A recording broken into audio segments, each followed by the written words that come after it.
Sir, just let me know when to start. Yeah, you can start now. Okay, so we can start, right? Yes, yes. Okay, okay.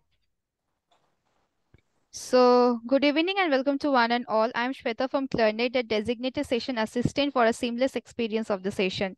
Clarnet is very proud to be a digital partner for this event organized by Society of Onco Anesthesia and Peri-Operative Care. And the today's session is on treatment-related pain. Clarnet is India's most trusted and widely used digital platform with multiple enriching services exclusively for doctors. Let's begin today's session, for which I would like to hand over the session to Dr. Shohan sir. Over to you, sir. Kindly proceed. Yeah, good evening, Shweta, and thank you, and good evening to all the delegates and panelists. So today we will be having our 37th webinar on treatment-related pain. So we are actually having some like pain-related topic back to back, and we are having very good faculty on pain. So for that we have today's chairperson is Dr Sumitra Bakshi. She is professor and my senior at Tata Hospital Mumbai, and she is having a vast like interest and vast experience in management of the cancer pain, and especially acute pain. So I will hand over this session to Dr. Sumitra because we are already late in that. So, Sumitra, madam, please take this session forward. Thank you for the kind introduction, Sohan. So yes, we have a very important topic, that is treatment-related pain. So this is essential to look at pain during the treatment of during cancer. And as Sohan said, we are already delayed. So I would like to introduce the speaker for the day, Dr. Aafreen Siddiqui. She has been with us at Tata Memorial earlier, and now she's a consultant at Kokilaben Ambani Hospital, a very promising anesthesiologist, and I'm sure we're going to hear a lot from her in the recent future. With that, Aafreen, handing over to you, and we're sure we'll have an interactive session at the end. Thank you so much, Sumitra ma'am, for such kind words. I would really like to thank Sohan sir, Anjali ma'am, Aparna ma'am, and Sumitra ma'am for guiding me through this. It is a big opportunity speaking in front of such highly qualified panelists. Can I share my screen now? Yes, ma'am, please.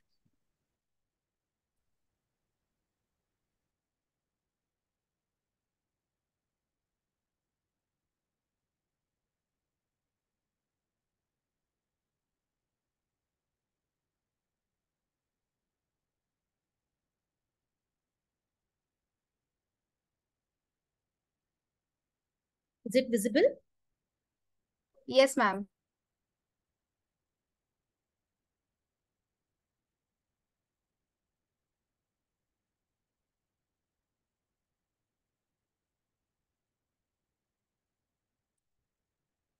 So today we'll be talking over treatment-related cancer pain. I'm Dr. Aafreen, consultant at Kokilaben Dhirubhai Ambani Hospital, Mumbai. So small introduction.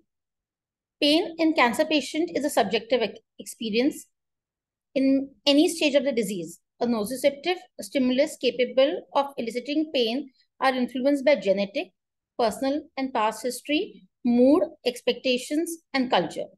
Pain has been defined as the fifth vital sign by the American Pain Society, and its daily routine assessment is emphasized by international guidelines and new regulations.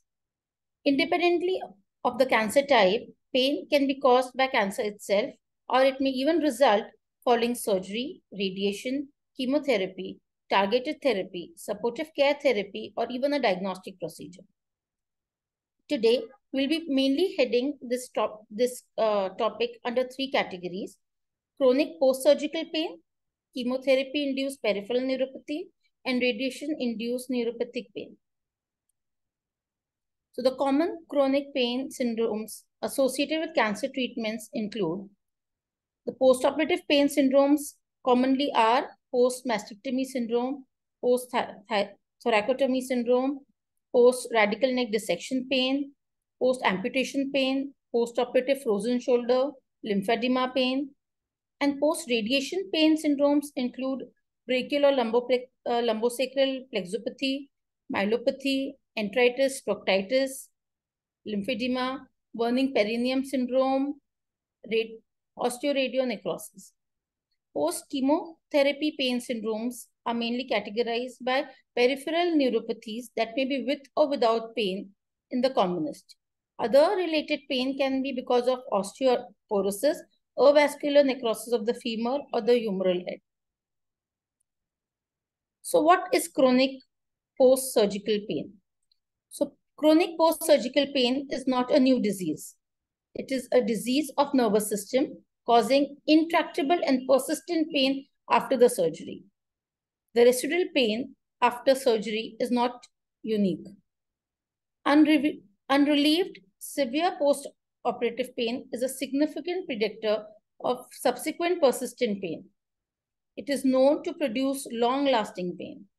Nearly 2 to 10% of patients undergoing surgical procedure end up with some form of severe chronic pain attributed to surgical intervention. It is a common disease after surgery, but majorly unrecognized.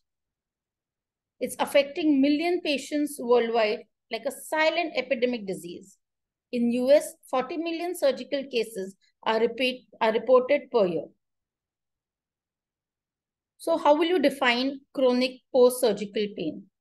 In 1999, Marcus and Davis defined this as on basis of 4 criteria, namely pain developed after surgical procedure. It has to last for more than 2 months of duration. Other causes of pains should always be ruled out, like recurrence or infection. An attempt has been made to explore and exclude the possibility that the pain was continuing from the pre-existing disease. What are the predisposing factors of chronic pain, post-surgical pain? The type of the surgery. It's common with breast, thoracic, and pelvic surgeries, as there are multiple nerves involved in these surgeries. Post-operative pain intensity of the patient also is a very predominant factor for predisposing post-surgical pain, psychological factor, and even genetics. So what is the etiology? So etiology can be invasive form of soft tissue tumors that is invading into the tissue, muscle, and the vasculature around, direct or indirect damage to the nerves during the surgery, perioperative ischemia to the vessels or the tissue around, nerve compression, or even delayed scar entrapment.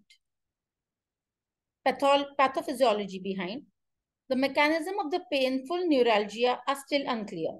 It appears that abnormal neural discharge and an afferent barrage of the impulses leading to hyperactivity in the spinal neurons are possible etiologies.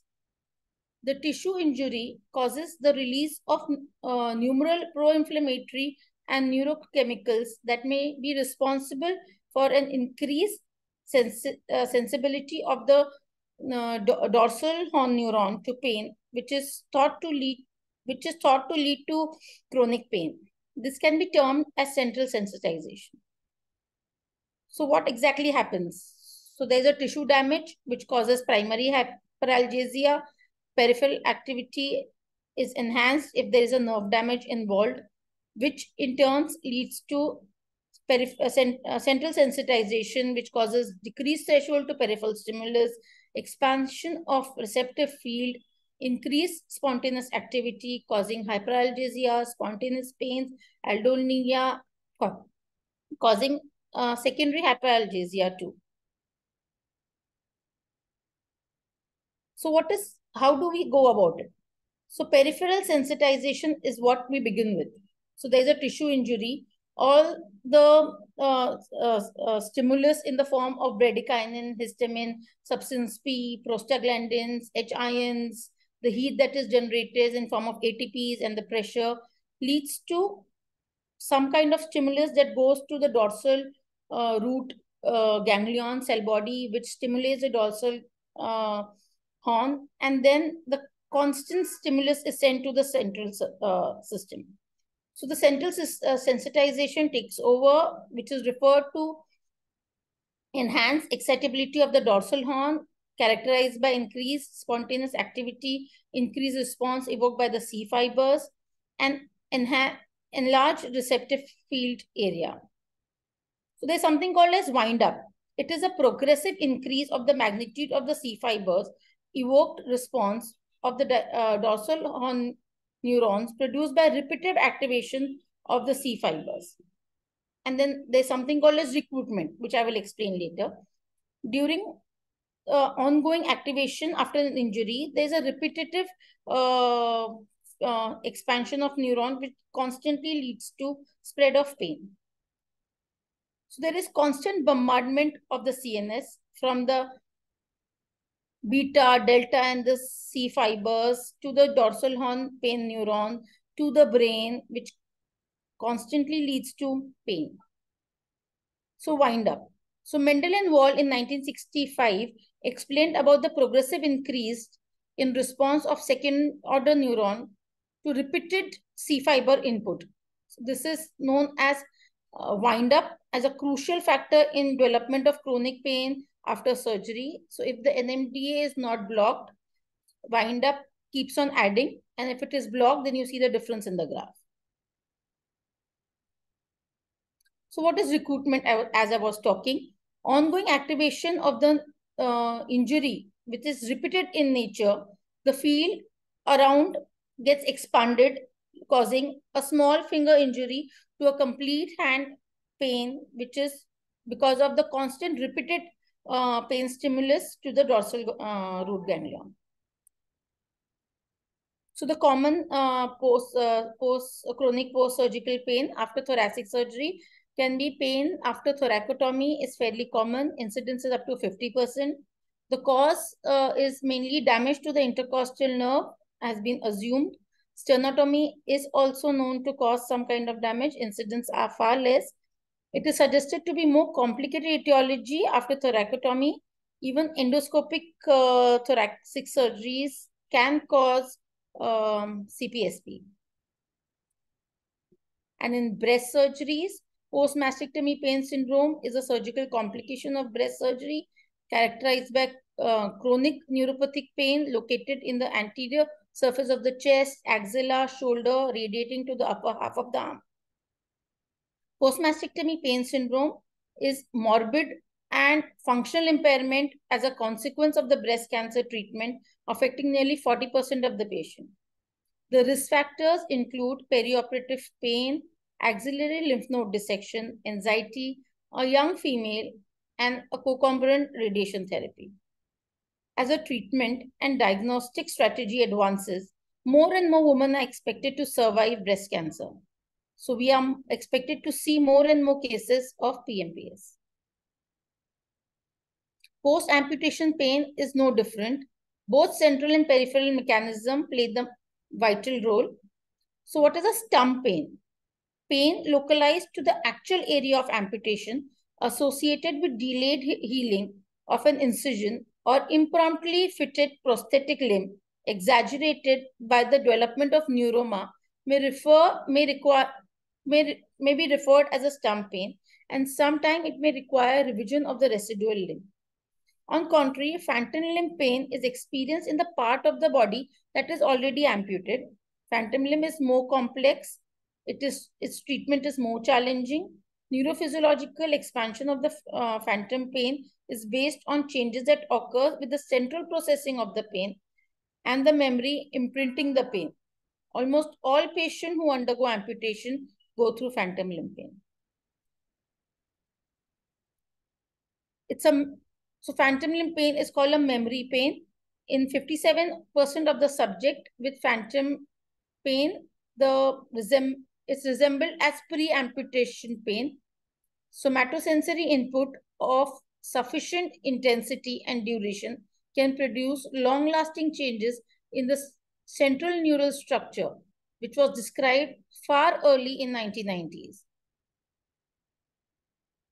So what does basically chronic post-surgical pain do? So the consequences of unrevealed pain may cause increased sympathetic activity, which may cause increased consumption of O2, which may even cause myocardial ischemia. GI is affected as a GI motility, which cause delayed recovery. Shallow breathing may lead to atelectasis, hypoxemia, hypercarbia, and may even exaggerate to pneumonia. An increased catabolic demand cause poor wound healing and muscle breakdown, weakness and impaired rehab. Anxiety and fear in the patient causes sleeplessness, helplessness, and may cause psychological distress.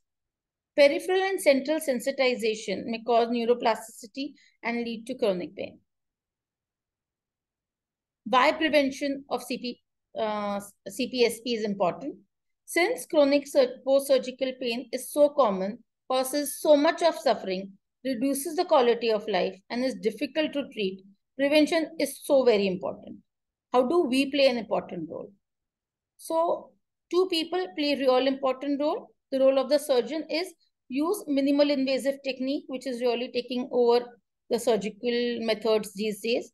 And as anesthesiologists, we need to be very aggressive in our perioperative pain management, and we have to adopt multimodal analgesia simultaneously.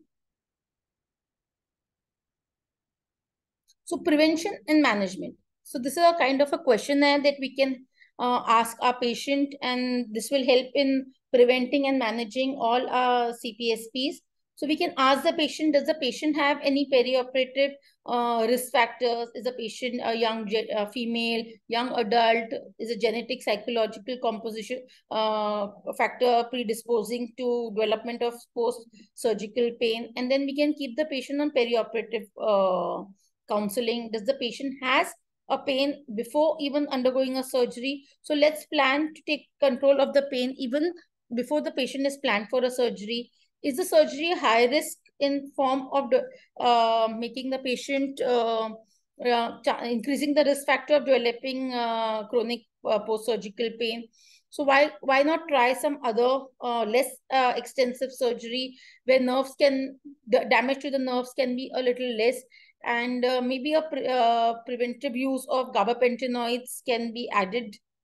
In acute postoperative pain, is acute postoperative pain control if after the surgery, effective analgesia taken care of? Patient control analgesia can be used in form of multiple use of PCAs, NSAIDs, local anesthetics, blocks, post-surgery. Is post-operative pain persisting longer than the usual in other patients? Then that the risk factor increases. So early psychological counseling and even pharmacological agents and even pain interventional techniques can be used in post-surgical course where the pain can be tackled. So post-operative pain intensity. In 2007, this clinical trial had demonstrated that development of chronic pain post-operatively is associated with intensity of acute pain experienced post-operatively. So those patients who had immediate post-operative pain with a VAS score of more than 7 to 8 had higher chances of developing post-operative surgical pain. So they came to a laboratory research which said the neuropathic pain may appear even within hours of nerve injury that may persist for weeks and months hence later. Some clinical evidences. Multimodal analgesia using a paravertebral block with some NSAIDs and coxibs can cause less pain during the first 96 hours post-operatively and has lesser incidence of CPSP after 10 weeks of breast surgery, a study done in 2006. Two studies done in 2002 and 2004 says even a small dose of gabapentin and pregabalin can really help in improving the long-term outcomes post-mastectomy. And recent in 2009, the study was done where a single dose of gabapentin was given to the patients undergoing mastectomy a day prior.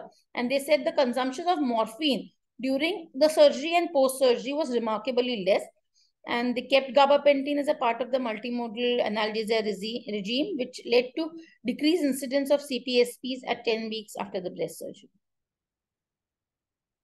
So recently in 2002, February, BJA just published this study done in Germany by DC Rodenberg, which says that defines chronic post-surgical pain in the form that it identifies a risk factor that you can plan the adequate preventive strategies, and then even because of the strategies you have planned, you can really plan up the treatment. So this is a very good kind of a pie diagram, which really tells what are the patient risk factors, the anesthesia, the surgery, and the pain in form of patient being young with comorbidities, the psychological factors that are involved. Is the patient undergoing the surgery with general or regional? What was the opioid dose used during the surgery?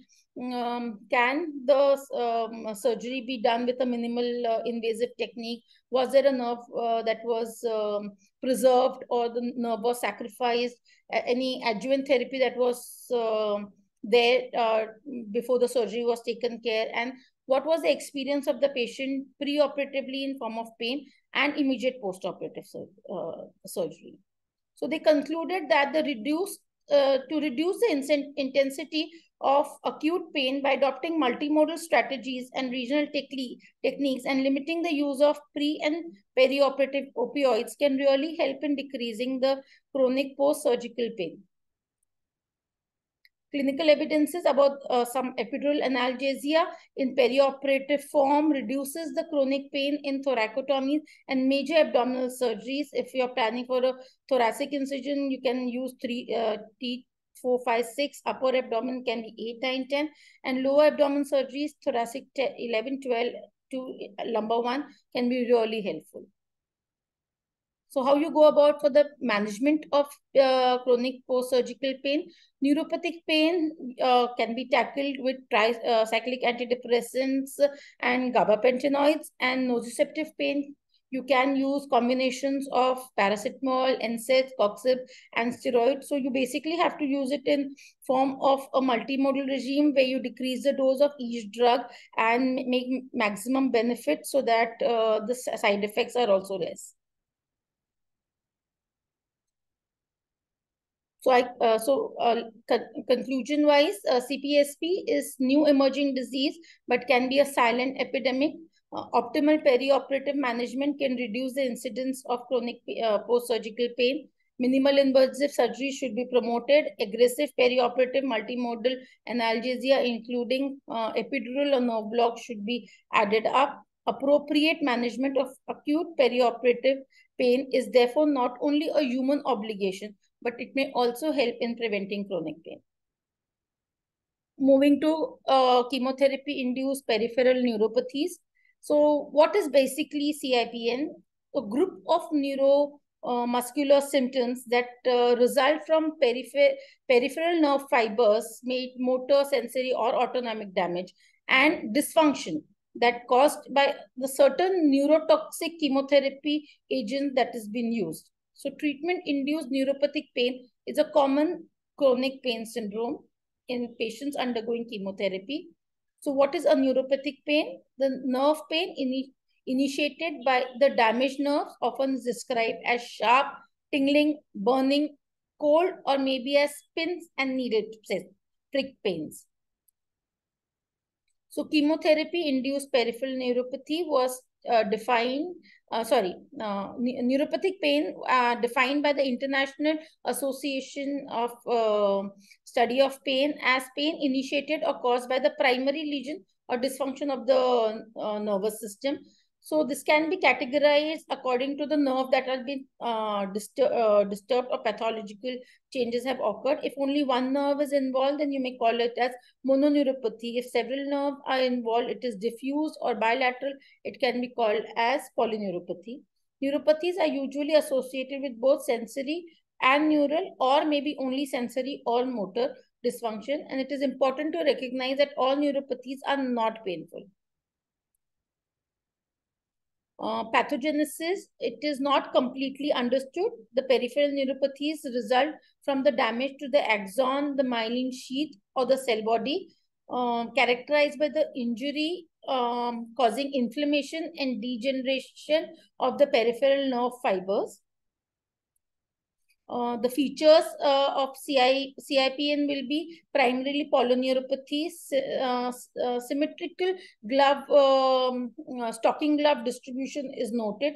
It basically starts from the tip of the fingers and the toes and then ascends proximally.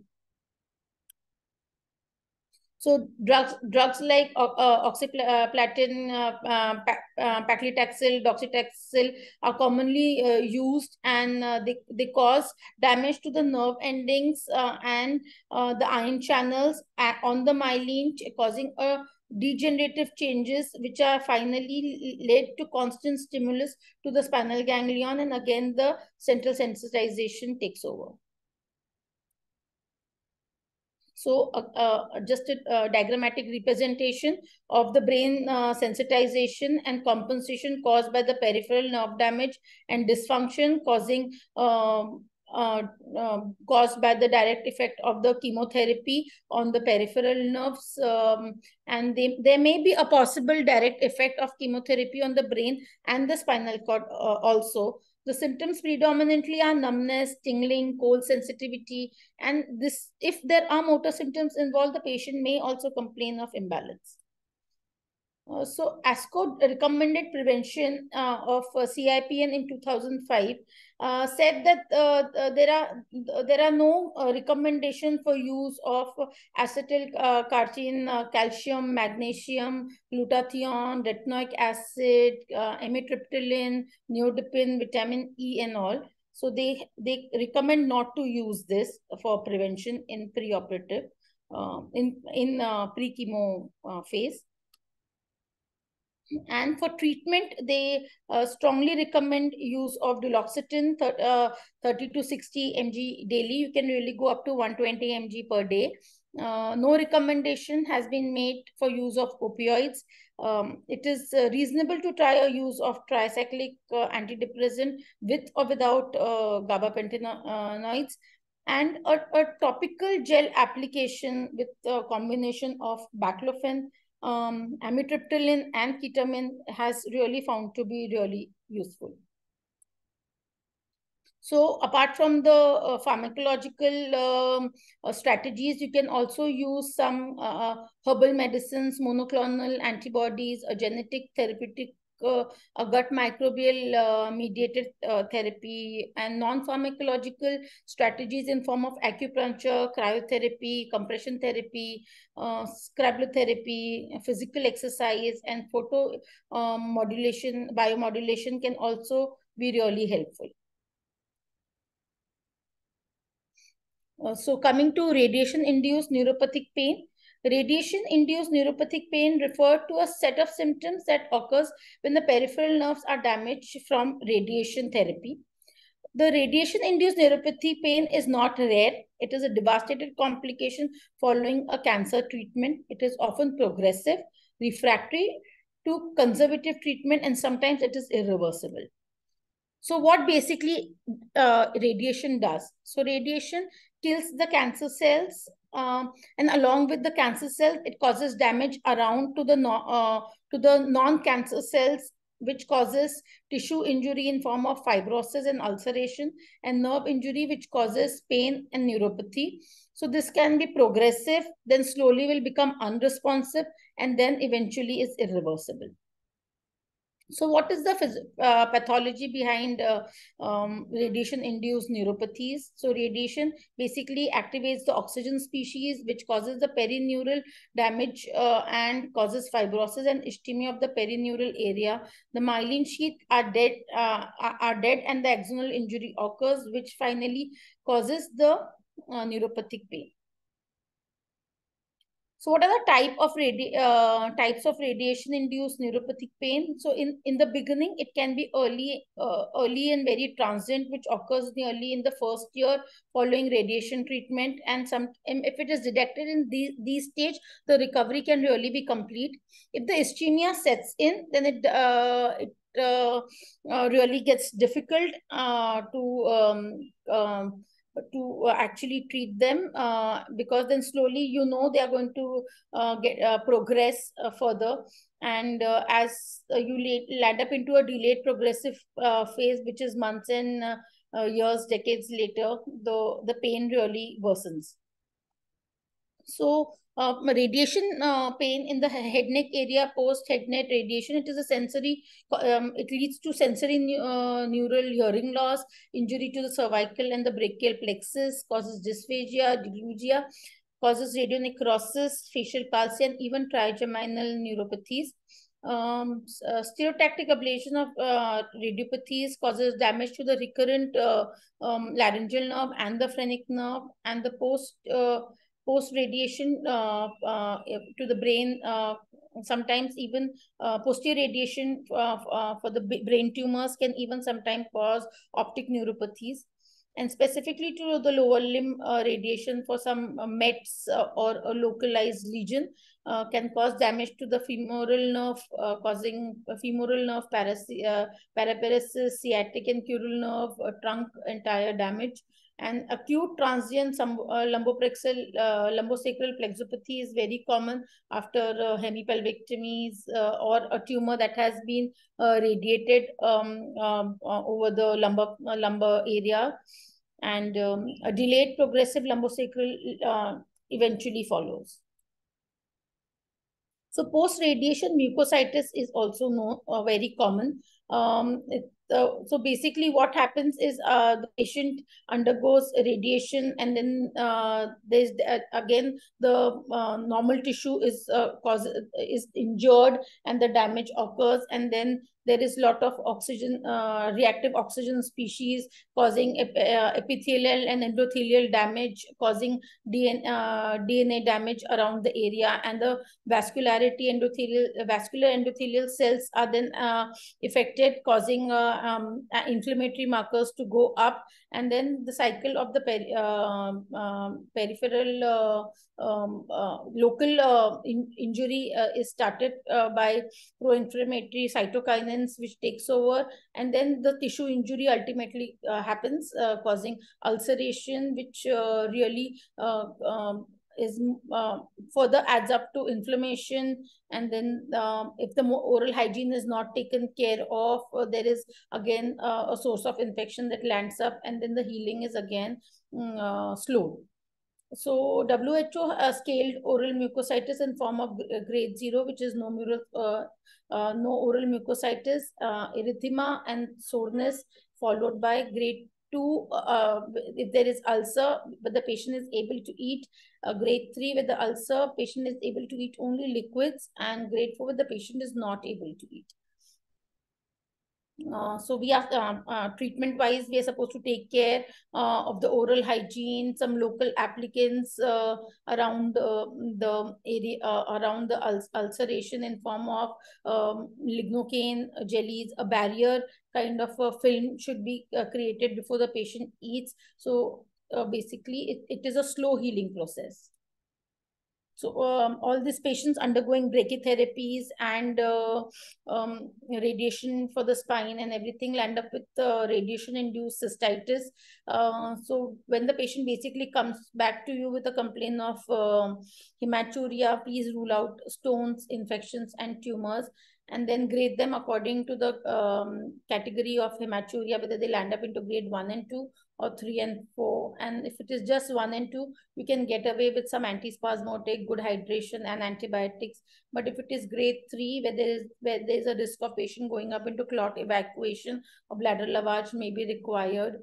And then slowly a cystoscopy and fulguration of the lesion around, or it may, if the lesions are quite more in number and they are very repeated in nature, a selective embolization of the vessel can also be done. And if even that doesn't work, hyperbaric oxygen can be tried, And if nothing, then you have to finally do a surgery, and maybe urethrostoma can be done where the bladder is bypassed.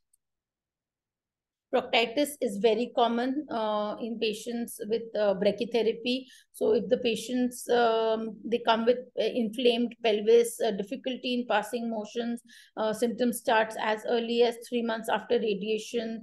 Sometimes they don't even allow you to examine. A flexible endoscopy can be done under some sedation to see what is there a bleeding cause, or it is only pure inflammation, and then we can go ahead with the form of treatment. Because if it is only inflammation, you basically need some locally acting steroids, and you have to give them laxatives so that the formation stool, they don't create pressure while passing stools.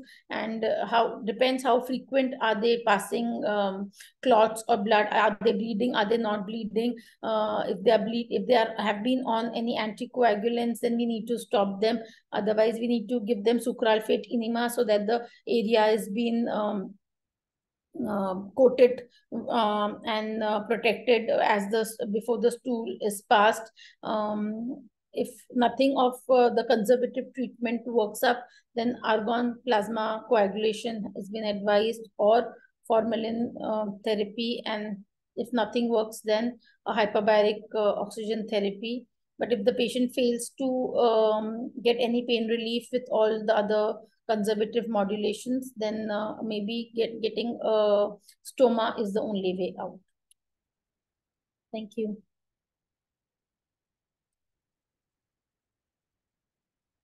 Thank you, Aafreen. That was an excellent presentation. You have covered almost all points there. I really don't, there are no questions that have been posted. I assume that's because you've done such an excellent presentation. Thank you. Yeah. So would you like to share any of your experiences with respect to treatment-related pain? So, ma'am, I recently remember that around 2 years back, when we were doing our CPS rounds, there was this one patient. I specifically remember, a young female with advanced cervical disease. She came with severe proctitis, and the pain was so excruciating. We gave her practically all the medications. We gave her enema with sucralfate. We gave her lignocaine jelly, constant applications, but nothing would work for her. And then we really went in details, seeing what may help. That was a time I came about a study, which was a practically one study done in only 20 patients, where they said giving per rectal metrogel helps in proctitis. I really don't know how authentic and how strong with a 20 patient study should we have, how much we should have backed it up. But then we really tried doing that with her, and it helped. It really helped. Then we kept sucralfate enema BD, followed by 12-hourly sucralfate and 12-hourly metrogel, which really worked well for her. So I distinctly remember a young patient with such advanced disease. We really don't imagine giving metrogel as a per rectal drug. So that is one case I really remember well. That's really, really interesting.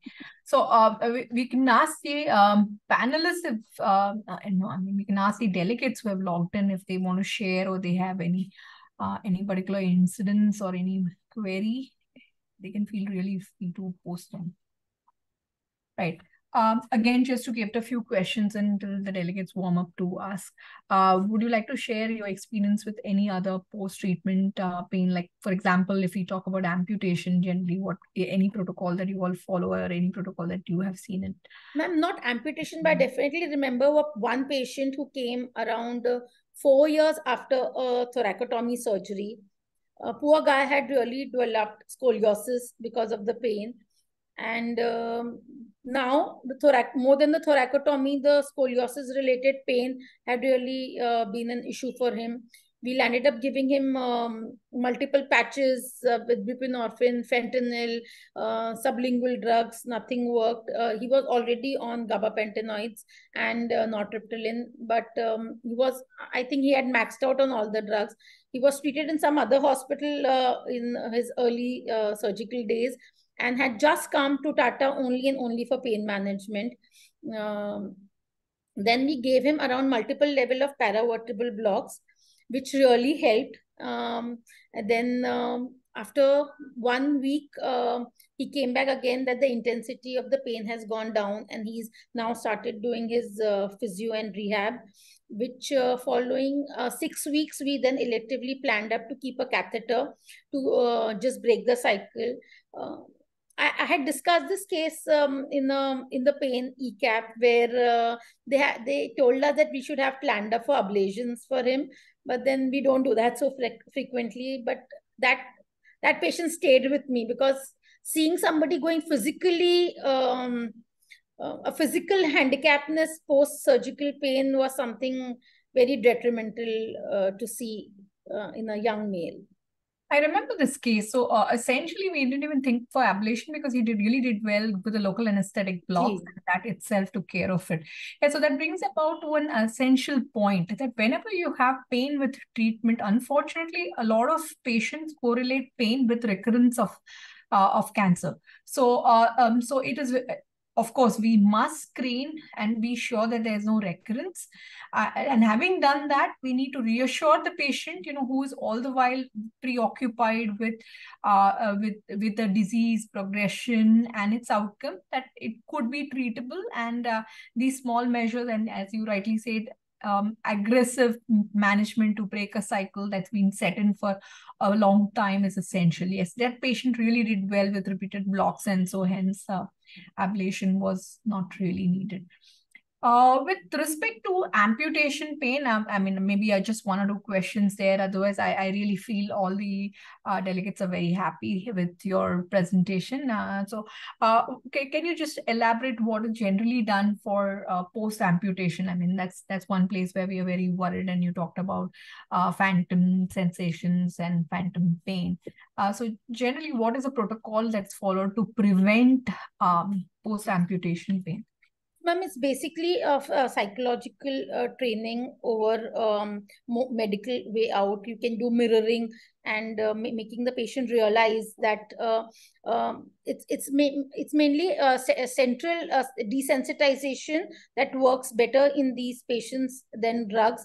Drugs can be supportive, but unless until the patient is not desensitized to the part that is not there, I think you can't really conquer over these kind of pains that easily, because they are really very complex to manage, and they are not very easily. The patient really comes to you in such a later stage, because as we discussed, that there is a fear of recurrence in their head. I feel that is one negative point with these patients. Yeah, so just to highlight, the mirror therapy, though it's relatively a simple intervention that can be done literally in every place. You don't really have to have a big setup, and that's something that the patient can really continue at home. Very simple intervention that has probably found to, again, if we look at it, there's no great randomized control trial. There's a thought raised that should mirror therapy be started pre-surgery. Now, that's not something that can be done in case of trauma amputation, but yes, it can be definitely done in cases of oncology or in diabetic. And whether doing mirror therapy pre-surgery would help in prevention of phantom limb pain. So there's no consensus there. Unfortunately, there are great RCTs looking at these topics. But yes, post amputation, this is something that should be a part of the preventive pain protocol. And we practice it in our hospital, and I'm sure that many centers do incorporate it as a part of their multimodal pain management. So that's one thing that can be effectively done. Yes, you have talked about radiation pain and chemotherapy related pain and post-operative pain. We have had multiple lectures there too. So with nothing coming up there, do we want anyone else to share their experiences before we call it a day?